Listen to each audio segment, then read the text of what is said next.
আজি কাশ্মীৰৰ আন এডোখৰ ঠাই পেহেলগামৰ পৰাই ভিডিঅ'টো আৰম্ভ কৰিছোঁ। এইখন হৈছে পেহেলগামৰ পাৰ্ক। কি ধুনীয়া নহয়, স্বৰ্গপুৰী বুলি কয়। আৰু এইখনৰ নৈখনৰ সৈতে দলংখনৰ সৈতে পাহাৰকেইটাৰ সৈতে কি ধুনীয়া।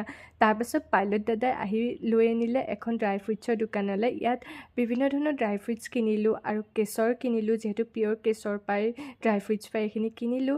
ক্ৰীম আৰু মই ৰ'জ ৱাটাৰো কিনিছিলোঁ। তাৰপাছত এয়া আহি আছোঁ পেহেলগামৰ ABC পইণ্টলৈ। কিমান ধুনীয়া দেখিছেনে, বগা, ইমান বেছি ভাল লাগে নহয়। জান্নাত বুলি এনেই নকয় দেই কাশ্মীৰখন। মই আজিলৈকে যিমান ঠাই ফুৰিলোঁ, কাশ্মীৰ সমান ভাল লগা মই ক'তোৱে নাই পোৱা। ইমান ধুনীয়া লাগিছে।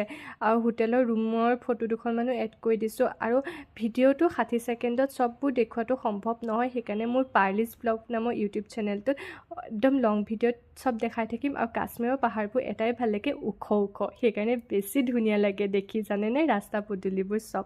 ঠিক আছে, কাইলৈ এটা নতুন ভিডিঅ' লৈ আহি আছোঁ। Bye bye.